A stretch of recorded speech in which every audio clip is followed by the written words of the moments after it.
I'm Dr. Rothenberg. My first name's Stephanie. I'm one of the doctors at Pacific Northwest Fertility. So I'm a fertility doctor, and I'm here with Michael as well. I'll let him introduce himself. Hi, I'm Michael Chally. I'm the executive director at Northwest Surrogacy Center and one of the co-owners. And we are a surrogacy agency located in Portland, Oregon, with offices also in Seattle and San Francisco. The goal today is to talk a little bit about how to get started with the surrogacy. And I'm really thankful that Dr. Rothenberger is here with us today. We work with lots of different IVF clinics, and Pacific Northwest Fertility is definitely one of our favorites. And ditto, we love working with Northwest Surrogacy. I think that one of the biggest things we wanted to just review for you, first of all, is answer all of your questions and then just maybe explain a little bit of what this process might look like, because it can be overwhelming when you're first trying to learn about fertility treatment or surrogacy. There's a lot of moving pieces, and you probably have never done this before, but we do it a lot. So we're here to help guide you through the process. Yeah, and one of the first things that people always ask about is timing. First, how do I find an IVF clinic and an agency? Do I need to have them at the same time? Should I do one first? And the answer is there's no right way to do it. There are more efficient ways to do it. And so you are going to need both an IVF clinic and a surrogacy agency as you go through this process. Typically, our families are going to be creating embryos as part of the process, and Dr. Rothenberger is the expert on that part, so I'll let her speak to that. But we see that process does take usually somewhere between 2 and 6 months, depending on whether or not you're using your own genetics or working with an egg donor. And it does take us a little while to find a surrogate for families, typically somewhere between 6 and 12 months from the time you sign up until you receive the profile of a surrogate. And so for most families, it makes sense to sign up at Northwest at about the same time they sign up with their IVF clinic or a little bit before. And I think that one of the helpful things too is to just try to simplify the process, right? It's easy to get bogged down in all of these details. There's so many pieces that go into growing your family, particularly with IVF and surrogacy. But ultimately, the recipe is actually very simple: eggs, sperm, place to put them, right? And so my job is to really figure out, do we have all three of these ingredients? Do we not have them? And how do we get them? And so I think just coming in with, okay, this is actually just this process of getting these three things and then baby at the end of the day. So I think trying to simplify that in your mind and try not to be too intimidated. You don't have to know everything to come in, and we're here to guide you and talk you through the process. But basically the first piece is getting eggs out. The second piece is creating embryos. And then the third piece is putting one of those embryos into a uterus. And that whole process from start to finish, when we have all of those ingredients, takes about 3.5 to 4 months. Okay. We add a month or two on at the beginning to do initial testing and things like that. With the surrogacy piece, there adds a little piece in there of kind of making sure that we are able to have that uterus ready to go. And so it does add some time in there. And that's usually a common question is, what is the timeline and what to expect there? Yeah, and the way the process starts is, at least at Northwest, is you don't need to have embryos to sign up with us. You do need to have embryos before we'll match you with the surrogate. And that's an important distinction, because what it allows you to do is move through the timeline and not have to wait as long once you do have your embryos to be matched with a surrogate, and everyone's ready to move forward at the same time or close to it. One of the things that we often see are questions about how you get started with this process. And the best way to get started with this process is really a conversation with both your IVF clinic and with your surrogacy agency. And we're both here to have those conversations. There is no fee to talk to us initially and to help guide you through what the process looks like with both organizations, what it looks like from a financial perspective, as well as the timeline and all the steps in those timelines. And let me give a little example, because I think I might answer some of the questions that are starting to pop up. I would say that the most common way that people come into this process is do a consultation with a fertility doctor, right? And talk through, what's your situation? What are the things that you might need in terms of treatment? And then when we're in the process of determining how do we get eggs out, how are we making embryos, You're meeting with surrogacy agencies during that time and deciding who you want to work with. So it's a partnership there. So we're multitasking. It's two parallel processes of working on getting embryos while we're working on finding the right uterus to take home a healthy baby. There's a couple questions about egg donors. So for the egg donor piece, in terms of timeline, it depends a little bit. At PNWF, we have 3 different ways of having an egg donor. The first is we have our own egg bank that's called Simplify. Those eggs have already gone through the process of getting out and they're in the freezer and ready to go. So that's a really fast process because we've done part number 1 already. Okay. And so typically selecting the donor takes the longest amount of time, but once you've selected a donor, we have embryos within about 6 to 8 weeks ready to go. The second option is that through PNWS, we have a pool of donors who are available to you where you would go through that donor, you would select the donor, and then that donor would go through the process. That's a good option, particularly if you want to have more than 1 child, because you get more embryos with that process. It does take a little bit longer because the donor is in the pool, but we have to coordinate with scheduling and things like that. And then the process of getting eggs out takes 2 to 3 weeks. So a little bit more lead time there. The third option is a good option if you're looking for something very specific with a donor that we may not have at PNWF. We typically have a pool of donors between 80 to 130 at any given time between our donors who are able to cycle and our egg bank together. But sometimes we don't have exactly what you're looking for. And so there's another kind of friend that we can loop in, which would be a donor egg agency. That can add more time to the process of finding which agency you want to work with and finding a donor there. So the timeline depends a little bit on how we're getting that first piece going. But that hopefully I answered that second question too, that the egg donor process is typically through the clinic that you're working with.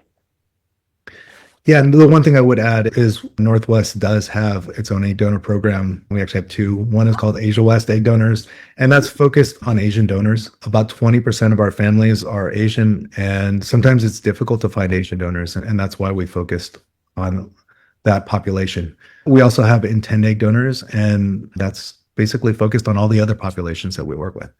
And a lot of our egg donor process happens with Pacific Northwest. And sometimes we have a family that works with us for a surrogacy, sometimes with an egg donation, often for both. And that can make it a smooth process. And there's no requirement from either of our organizations that you don't have to use our egg donor program and our surrogacy program. You can use one or the other. And the same is true with Pacific Northwest. No rules for this. We want you to have the family that you want to have, however you get there. The question about fresh versus frozen eggs, this is very fertility clinic specific. So you need to ask that question to every single fertility clinic that you talk to. Freezing eggs is a relatively new technology. It's only been non-experimental since 2012. And it's a really difficult cell to freeze and thaw. It's the biggest cell in the human body. And that's a fun cocktail party fact in the center of the cocktail party. But for lack of a better way to describe it, they can get freezer burn if it's not done well. And so you definitely want to go somewhere or use an egg bank that does this a lot and has a lot of quality control. And that's one thing that I can very comfortably say. We've had our own egg bank since 2008, so when it was still experimental, and our success rates are very high. Looking at our data, the success rates with embryos made from frozen eggs is about 5% lower. So for our most hot off the press recent data for 2025 for PNWF for a fresh donor with a gestational carrier, it's about 80% ongoing pregnancy rate. We're very proud of that. That's much higher than what's typically quoted. For frozen, it's about 75%, so potentially a little bit lower, but still very successful. Yeah, and that is a great number. There are 3 things that we look for in working with any IVF clinic. And the first one is success rates. And Pacific Northwest has some of the highest success rates of any clinic that we work with. The second thing that we look for is good communication. And in the surrogacy, there's so much extra communication that needs to happen. So it's not just the family, it's the surrogate, it's the surrogacy agency. And working with an IVF clinic who has that experience and those high success rates really does make a difference as you move through this process. And that actually takes me to one of the other questions that has been asked about, do you have to pay extra to the surrogate if there's more than one implementation that happens or one try? And so typically, as you go through a surrogacy, your contract with the surrogate says that you'll try up to 3 times unless the surrogate is medically disqualified or can't move forward for some other reason.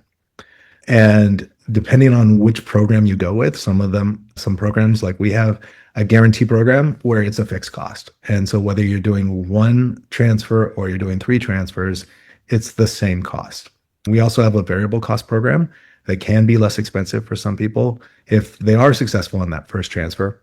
And in that case, you would pay a little bit extra in costs for each transfer. So the surrogate would typically have to travel to the clinic, and there might be hotel, there might be airplane, things like that. So there are some additional costs that you might encounter. There are also additional costs often on the medical side of things. So I'll let Dr. Rothenberg talk about that. But from our side of things, typically families don't pay much, if anything else, for a second transfer if they need one. It's one of the reasons, though, it's great to work with a clinic with a high success rate, because your chances of needing to come back for a second transfer are much less. Yeah, I love that you guys have a set price option too. That does try to take off the pressure a little bit. Like even in the perfect conditions, fertility treatment is super hard and it's not 100%, and it definitely can be a journey, some longer than others. So it's nice to not have that piece to stress about. I love that. Yeah, good. So I was just going to say, one of the other questions we're seeing here is, do I need to go to the clinic and the agency in person during this process? Yeah. We both work with families from all over the world. And although the majority of at least our families are on the West Coast, it's not a requirement for our agency that we ever see you in person. It is, we do a lot of Zooms and we talk to a lot of people that way. We'd love it when people do come into the office, and we'd be happy to talk to you here, but it's not a requirement for our side of the program. Yeah, and same for us. We do all of our consultations on Zoom. So I see people from around the world. That makes things easy. If you're using your own eggs, then there is some time that you would come here, typically about a week, depending where you live and what resources are available to you. If we're using your sperm and you live somewhere else, then we would have you come here for 1 visit and freeze sperm. And then, of course, we would love for people to be able to come for an embryo transfer, which is like the most magical of days. It never gets old, but it's not mandatory. We definitely would want you to either be on the phone or preferably on a video call to do all of the confirmations and things like that. So that is required, but not in person. It's our preference, but not required. So one of the other questions was about how long does it take to get matched? And then is there anything you can do to make it faster? So for us, it is 6 to 12 months right now. At Pacific Northwest, 10 months is our average. As far as making it faster, there are some things that you can do as far as preferences. So one of the things that we want to do as part of this process is match you with a surrogate who meets your preferences. And those preferences can be around things like communication, her location, things like that. The more open you are to different kinds of surrogates, the easier it is to match you, the more options we have, and often the faster we can match you. And the opposite is true. If you have lots of preferences, it's harder to find that person. And so it can take a little bit longer. Most of our families do fall pretty close to that 10-month average, but the wiggle room that we see back and forth has to do mainly with your own personal circumstances. So it's a little bit more challenging for us to match someone who only has 1 embryo versus someone who has 3 or 4. It's a little bit more challenging for us to match someone who doesn't speak English versus someone who does, things like that. But largely, it's intended family preferences that can control whether or not we can be a little bit quicker or a little bit slower. Yeah. And the timeline on my end, so you have embryos ready to go, you have a preliminary match with a surrogate. My job is to be like the objective person looking at like medical safety, right? Because at the end of the day, not only do I want you to have a good success rate, But at the end of the day, I want to have a healthy surrogate and have you take home a healthy baby. And so that's my job. You're looking for all the things that you have for preferences. I am the like objective lens there. And so the first thing that we do when you have a match is we get all of the medical records. I get to read everything. You don't get to. And so you have to trust me that I go through it with a fine tooth comb, which we totally do. And that does take some time of doing that initial medical record review, which then I sign off on. Then we do a call with the surrogate to fill in any gaps, answer any questions. We read through psychological evaluations, all the things, sign off on it again.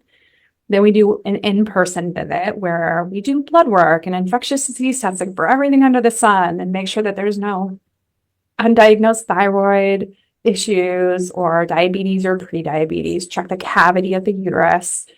While that's happening, you're finalizing kind of all of the things with your surrogacy agency in terms of the legal process and making sure that's all ready to go. And then we do one final sign off. And that process takes a couple of months, usually 2 to 3 months, depending on how quickly we get records and things like that. And then the last process is putting an embryo into the uterus. So one thing that I always tell people is that once you're matched, you feel like this is it, we're ready to go. There is another part there of just making sure that we're optimizing everything possible.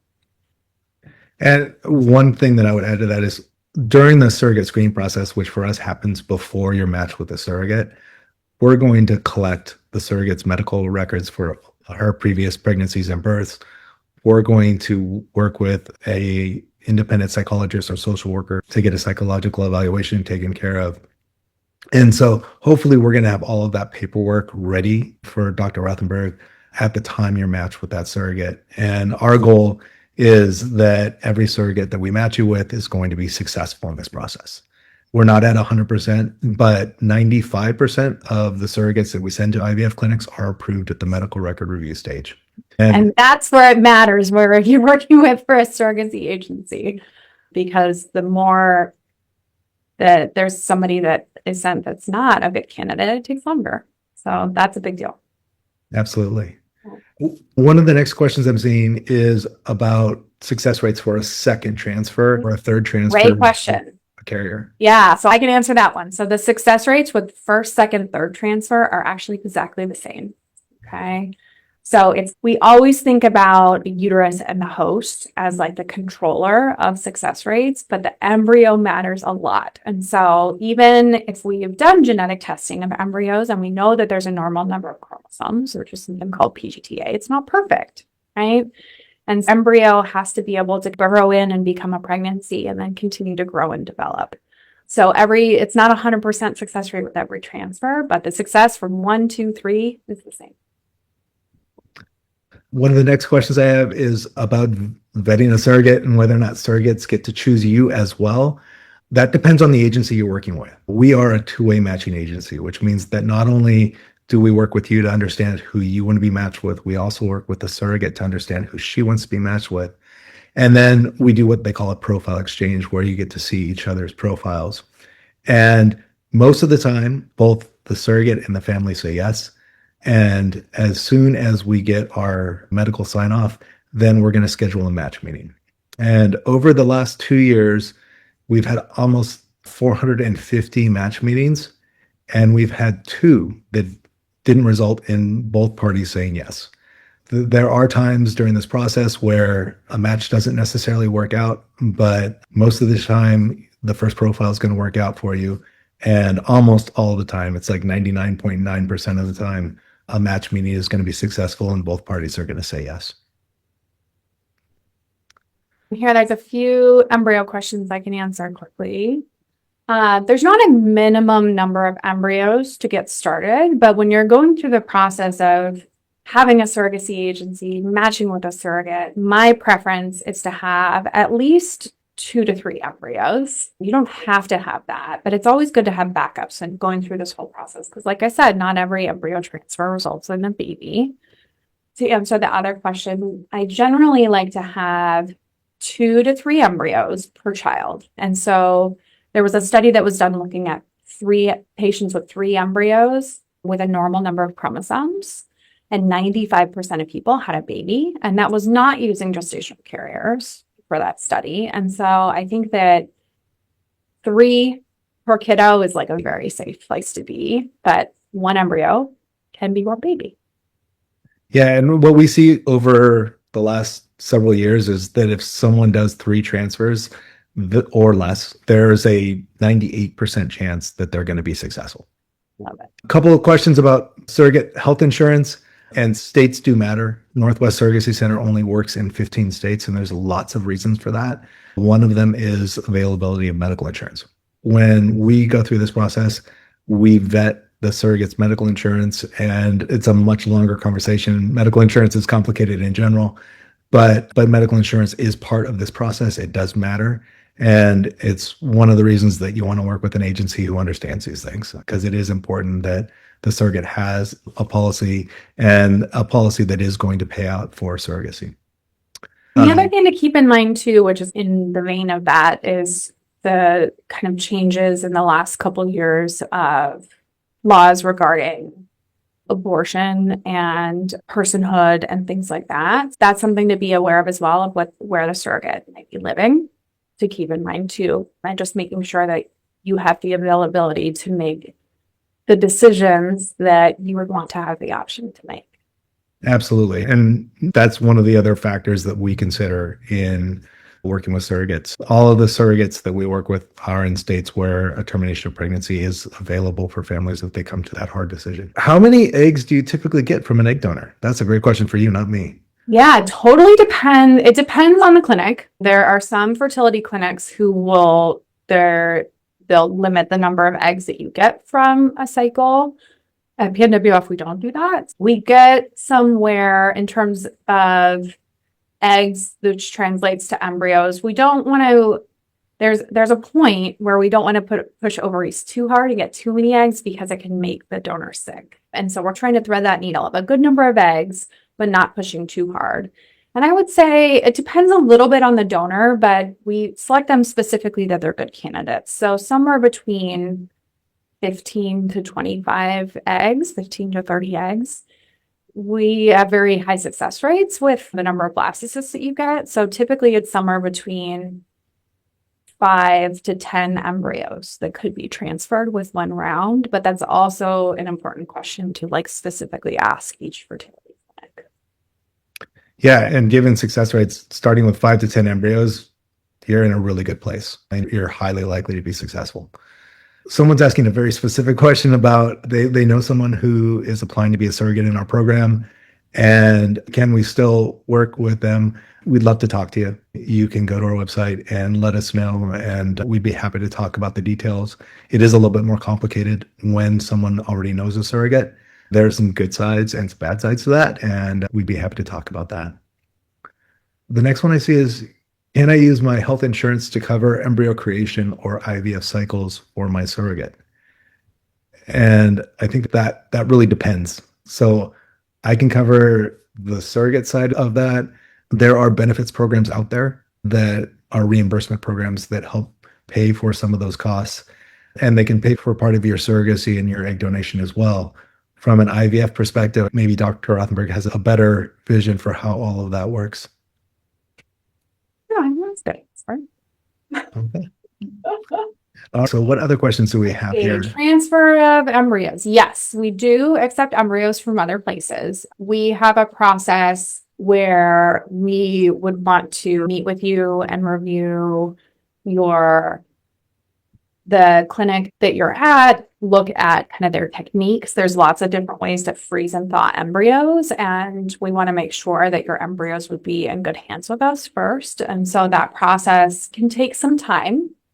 There's also certain embryos that we don't accept for transfer, but generally speaking, absolutely. But there is a little bit of lead time to go through that process and make sure that your embryos would be good candidates to be here, which for most of the clinics in Washington State, that's the case.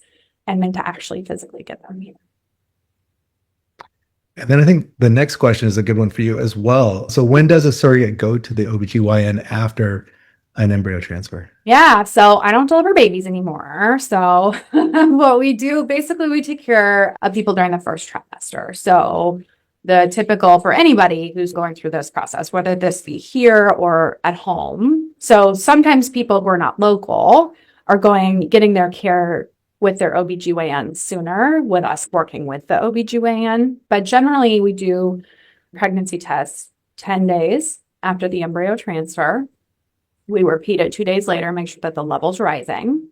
And then we do ultrasounds at 6.5 weeks and 8.5 weeks, make sure everything's growing and developing. And then they would graduate and go to their OBGYN. Most OBGYNs see people between 9 to 12 weeks. And so we want to make sure that we're bridging that. And that's what we see with all the clinics that we work with. The next question I see is, can I go to the transfer and can I go to the OBGYN appointment? So why don't you take the first one and I'll take the second part of that. Yeah, embryo transfer for sure. We would love for you to come to the embryo transfer if possible, of course. And the same is true with OBGYN appointments, although it can be difficult to find a time where your OBGYN, your surrogate, and you can all meet at the same time. And so typically what we see are what you might call milestone appointments, the bigger appointments where families will go to those appointments. Sometimes if you have a very free schedule, you can make it to all those appointments, and most of our surrogates are open to that idea. Mosaic embryos, that's a great question. From a medical standpoint, absolutely, that we transfer mosaic embryos. I think that it depends. It's a conversation to have with the agency and the surrogate. So, Michael, I think that's maybe a question for you to answer as well. Yeah. And generally what will happen on our side is we'll connect the surrogate with the clinic so that they can ask questions. Often they'll talk to a genetic counselor about any risks that might be involved in that and just have the conversation. If you're open to it and the surrogate is open to it and the clinic's open to it, we're fine with that as well. From our perspective, it's mostly a medical question, and our policy is to let the doctors be the doctors and for us to be there to support. Yeah, so if everybody's on board, absolutely. What monitoring is done after the embryo transfer? How quickly will we know if the transfer worked? Oh, I'll recap what I said, that the 10 days after, and this can vary a little bit clinic to clinic, but for PNWF, 10 days after the embryo transfers, I'm going to do a blood test to check the HCG level, the pregnancy hormone. And so we know pretty quickly 10 days after. And then that monitoring a couple of days later, ultrasound 6.5 weeks and 8.5 weeks. And one of the next questions I see is, will my agency help support communication with the surrogate for appointments and any other milestones in the pregnancy? The short answer is yes, but also you're going to have a direct relationship with that surrogate. And that's something that we feel is really important. And there's lots of reasons for that, but the main one is trust. As you go through this process, trust is maybe the hardest part of the surrogacy. And you're going to develop that trust with your surrogate as you develop your relationship with her. And by working on that relationship, by working on the communication, what my experience tells me is you're going to find that your relationship, your trust with her is going to be much higher, and the communication is going to be pretty free flowing. As soon as you have a match meeting, you're going to have her contact information and she's going to have your contact information. But if there's anything that you need assistance with, part of our job is to help with logistics and communication. And we're definitely going to be there if you need us. All right. So the next one is, do you have any recommendations on how to learn more about surrogacy? Can I talk to another family? Yes.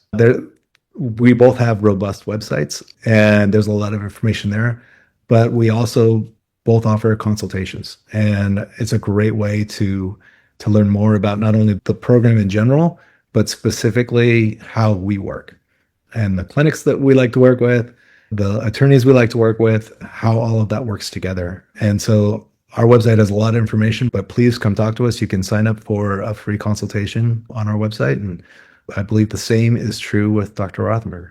Yeah, and the way that works for us. So we have a wonderful surrogacy guru. Her name is Molly Hayek. She's a nurse. She grew her family with surrogacy as well. And if you reached out to our office and said, hey, we're interested in learning more about surrogacy, typically the first point is that she would reach out to you to chat even before you have an appointment with one of the physicians. So that's free of charge to just give you like a surrogacy 101. And so that's something that we think is really important. Again, because you're just like, I don't really know where to start. So she's an amazing resource. And so she's often the first point. We also have several Mandarin speaking options as well. So if you prefer to do a consultation in Mandarin, Chris would reach out to you and be able to talk you through the process in Mandarin as well. And that's for any type of fertility treatment, but specifically helpful for complexity of surrogacy.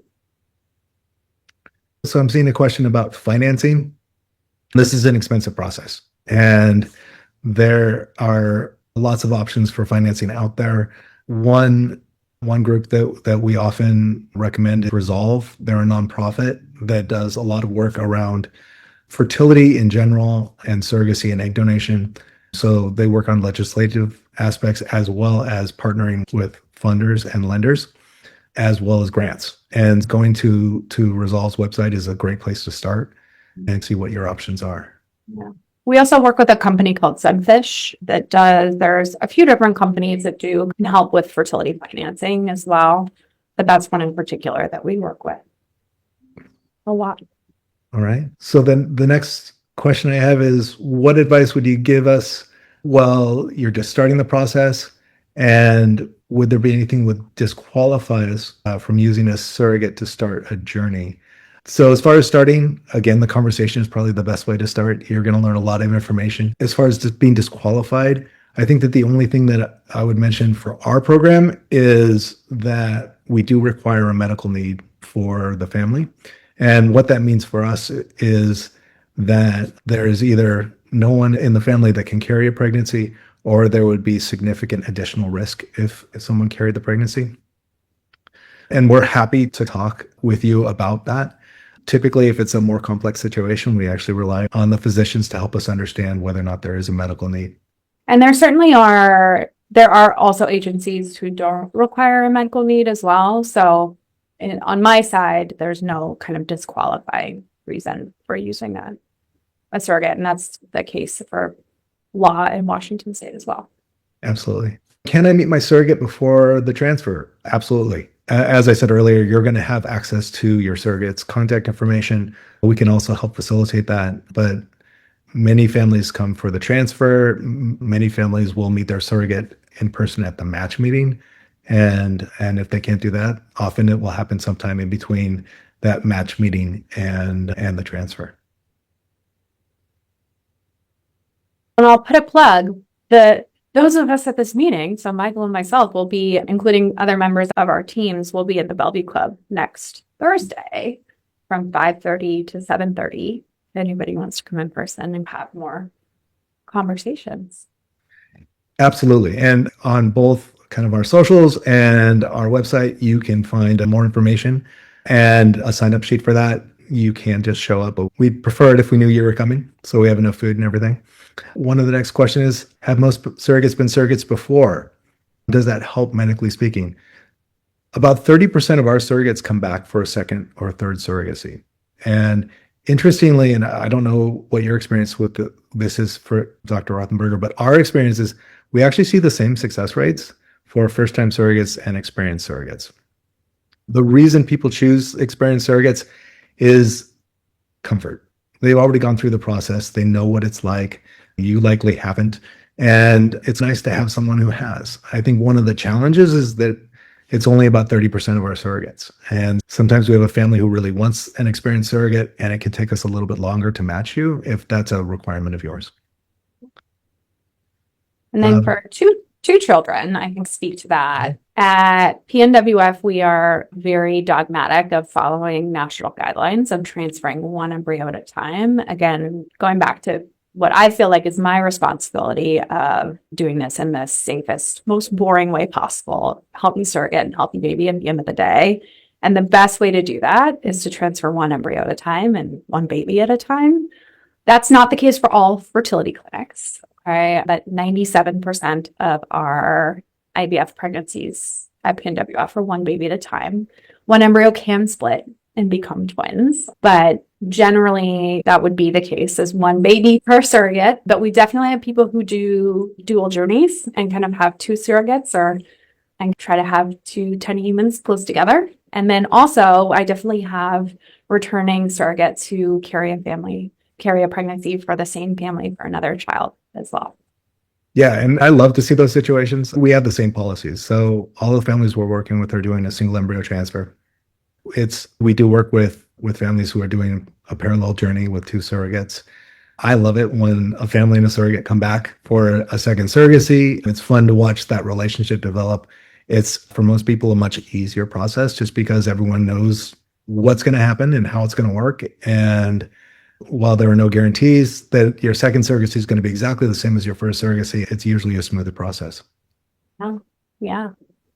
And then check out both of our websites if you want to schedule any appointments of ways to, if you want somebody from our team to reach out to you, talk you through what surrogacy would look like, or to schedule an appointment with myself or one of my partners. And then and the same on the Northwest Surrogacy website as well, if you want to learn more. Yeah, absolutely. I'd like to thank everyone for coming. And at least on our site, you can also email us at info@nwsurrogacycenter.com. Yeah. All right. Thank you. Bye. Bye. Take care.